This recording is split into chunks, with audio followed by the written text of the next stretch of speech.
Okay friends, this is sixth lecture of advanced manufacturing process in which we were looking for non-conventional machining process, and this will be our last lecture of this unit, in which we are going to see USM, that is ultrasonic machining, and EBM, that is electron discharge machining. Up till we have seen different machining process like EDM, WEDM, ECM, PAM, AJM, and LBM. Okay, and its limitation, advantages, disadvantages, or application, all these things we have studied already.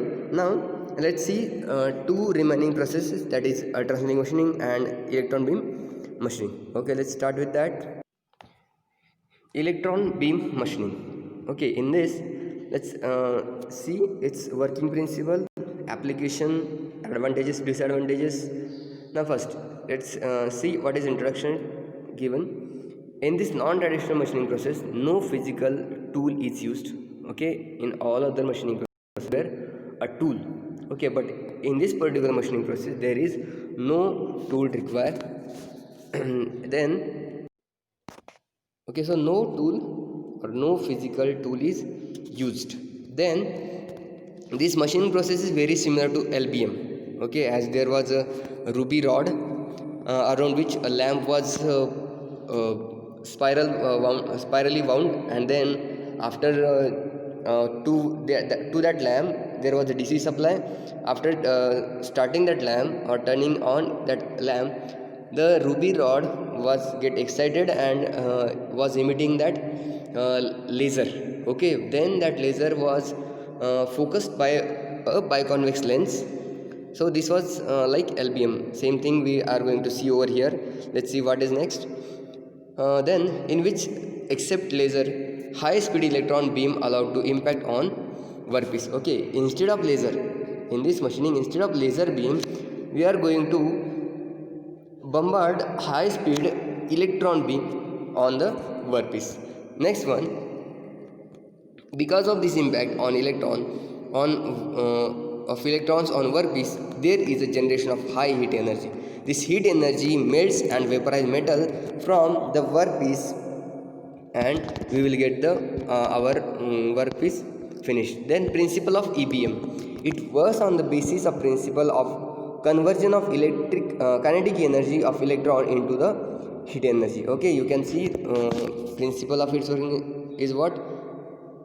Kinetic energy of electrons is converted into heat energy. Okay, then when high speed electrons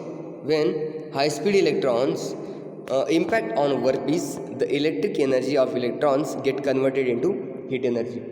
This high heat energy melts and vaporizes metal from the workpiece. This complete process is carried out in vacuum chamber.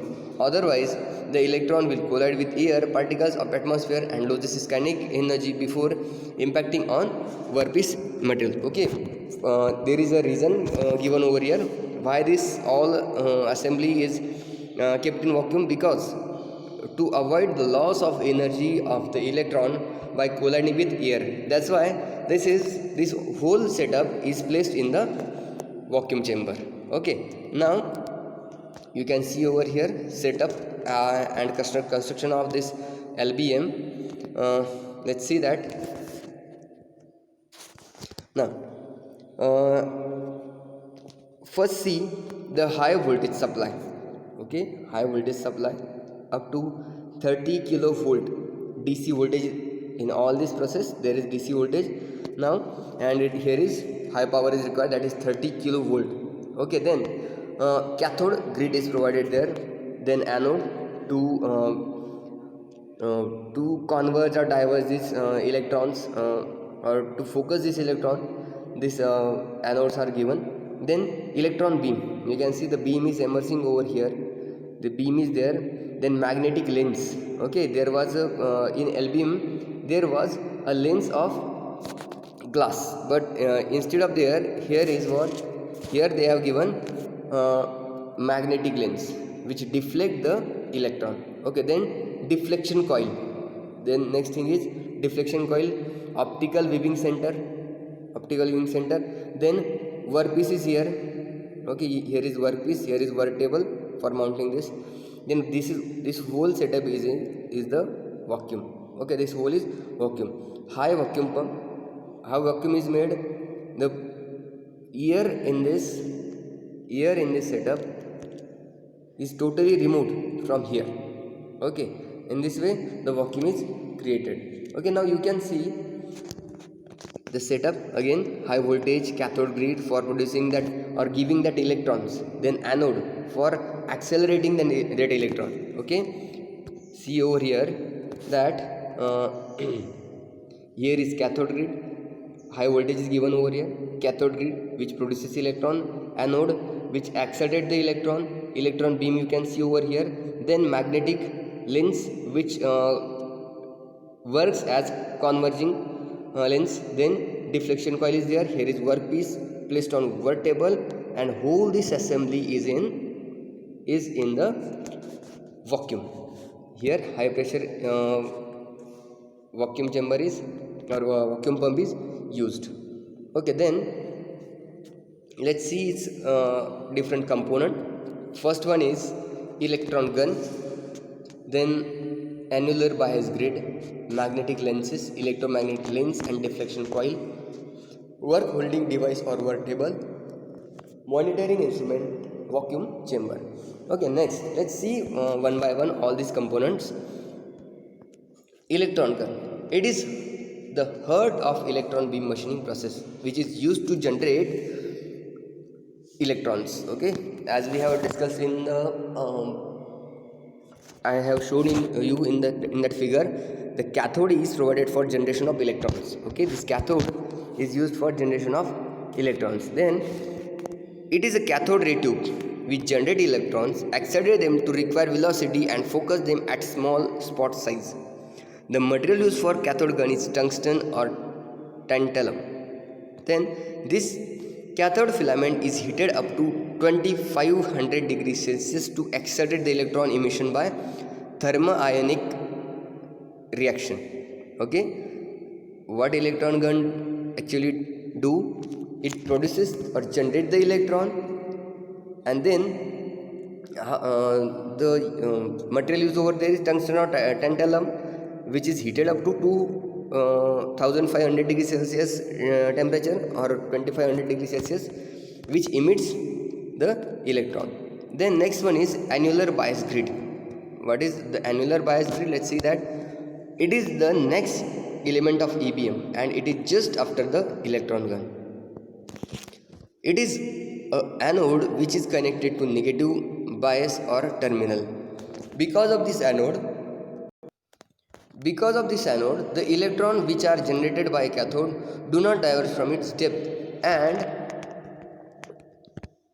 reaches to the next element. Okay, because of this anode, the electron which are generated by the cathode do not diverge from its path and reaches to the next element. The velocity of the electron which leave this section is almost half of the velocity of light. Okay, then magnetic lenses.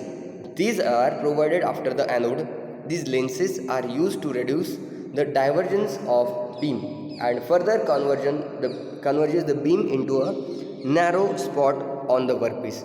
Thus, a high focus beam is obtained. Then, next one is electromagnetic lens and deflection coil.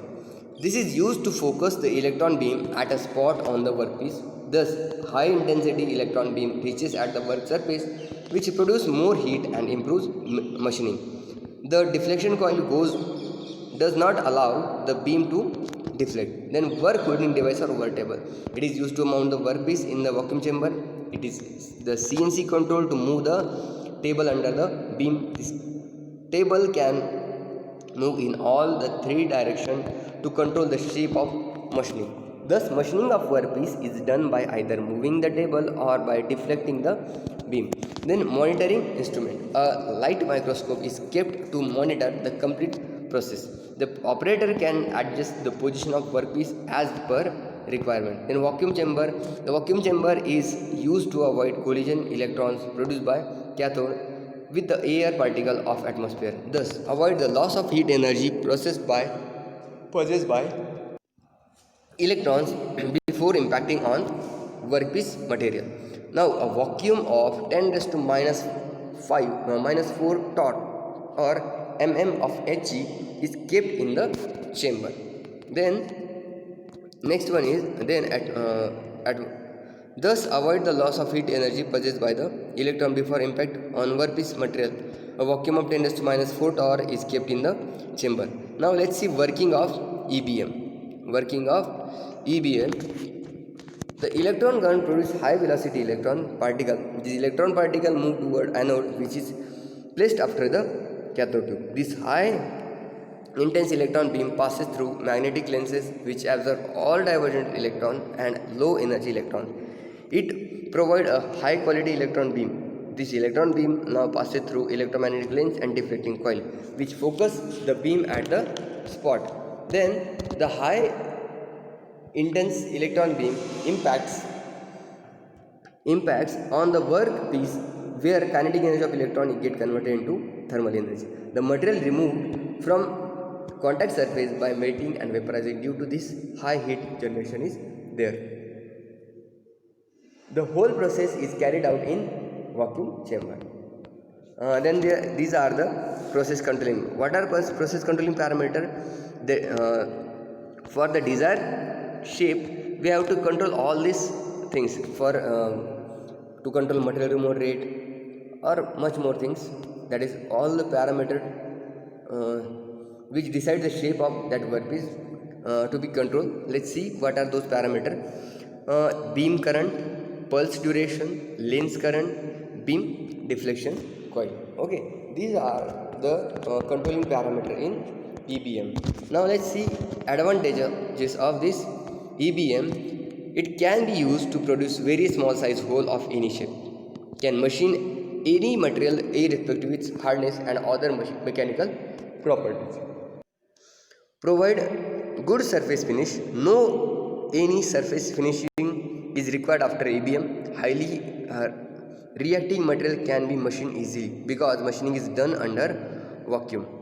Then disadvantages of EBM: capital cost is high skilled operator is required, material removal rate is low, regular maintenance is required, it is difficult to produce complete vacuum. Now its application of EBM: used to produce very small hole size from 100 microns to 2 millimeter, used to produce electron in diesel injection nozzle, used to produce holes in diesel injection nozzle, used in aerospace industry for producing turbine blade for supersonic engine and in nuclear reactor. It also used for welding purpose, engraving of metal and ceramic. Okay, then let's see our next machining process, that is ultrasonic machining. Let's see what actually it is. This machining process is used to machine hard and brittle material. This machining process is used in many industries to remove metal due to its lower cost, no heat generation and effective machining. Now let's see the principle of working. See over here principle. It works on principle of ultrasonic welding. This machining process uses ultrasonic waves to produce high frequency force of low amplitude. This high frequency force of low amplitude acts as a driving force of abrasive. Then okay, you can see over here tool motion is there. Transducer for this transducer is there for generating this plunger to reciprocate. Then sonor thread, removed particles, and then slurry. Okay, let's see what are all these components are. Ultrasonic machining generate high frequency vibrating waves of frequency of 20,000 to 30,000 Hz and amplitude of 25 to 50 microns. This high frequency vibration transferred to abrasive particle contained in abrasive slurry against workpiece. This result impact of abrasive particle to workpiece and remove metal from the contact surface. Then let's see its diagram. Here setup of this USM is given. This feed mechanism is there. Here transducer is feed mechanism. You can see the transducer over here. This is transducer. Then slurry to machine zone. Okay, slurry is provided having abrasives. then horns, workpiece is hooded over here. This is work table. Then slurry is collected over here, slurry pump, filtered, and again it is supplied to the table. Then let's see its working and different component. Component of ultrasonic machining: power source, magneto-strictive transducer, boosters, tool holder or horn, abrasive slurry. Power sources: this machining process require high frequency low amplitude ultrasonic waves, so high frequency high voltage power supply required for this process. This unit convert low frequency electric voltage into high frequency electric voltage. Then magneto-strictive transducer: this transducer is a device which convert electrical signal into mechanical vibration. In this process, electrostrictive type transducer is used to generate mechanical vibrations. This transducer is made up of nickel or nickel alloy. Then boosters: the mechanical vibration generated by transducer is passed through booster. Booster amplifies it and transferred to the horn. Now tool is used in this process is such that impact by the abrasive particle does not lead to brittle fracture of it. So the tool is made up of tough, strong and ductile material like steel, stainless steel. Then tool holder or horn: this unit connect the tool to the transducer. It transfer amplified vibration from booster to the tool. Abrasive slurry: the water based slurry of abrasive particle is used in this process. Silicon carbide, aluminum oxide, boron carbide are used as abrasive particle in this slurry. From this we have used these two things in AGM and WAGM. Okay, aluminum oxide and silicon carbide. Now working of USM. It works as follows. First, the low frequency electric current passes through the electric supply. This low frequency electric current convert into high frequency electric current with the help of some electric equipment. This high frequency electric current passes through transducer.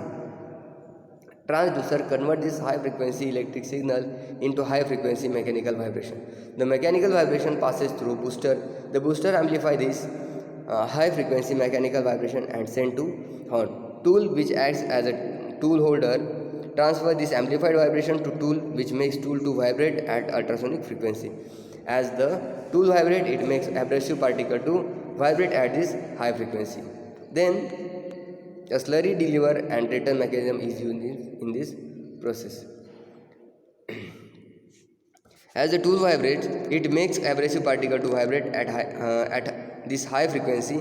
This abrasive particle strike to the workpiece and remove metal from it. Now its process controlling parameter are frequency, amplitude, static loading, hardness ratio of tool and workpiece, grain size of abrasive, and concentration of abrasive in the slurry. Then advantages of USM. Any hard and brittle material can be easily machined by this machining process. Then no heat generated in this process, so there is no problem of work hardening or change in structure of workpiece. No non-conductive metals and non-metals which cannot be machined by ECM medium can be machined by this machining process. This process does not produce chips of significant size. Disadvantages are: this process is quite slower than other mechanical processes. Abrasive particles affect both tool as well as workpiece, so tool wear is high. It cannot machine ductile materials, can machine only hard and brittle materials. This process cannot be used to drill the deep holes. Then applications are machining of hard and brittle material like carbide and ceramic glass, machining of die and tool of drill, wire drawing machine, use lean fabrication of silicon nitride turbine blade to cut diamond in desired shape. So these are the application of ultrasonic machining. Okay, over here we finish our first unit by ending this last machining process, that is USM. Now see some I am giving you some problems for solving on this particular chapter, so try to solve this.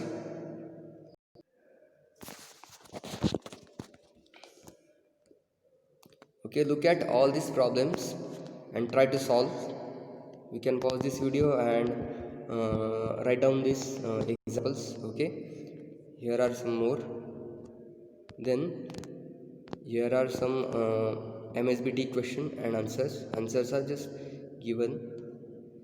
Okay, you can stop this video and note down these questions which were asked in for different exams of MSBT. Okay, we have finished this first unit of advanced machining or manufacturing process of or which is non-conventional machining process. Now in next lecture we will start our second unit, that is milling machine and milling processes. Okay, thank you for today.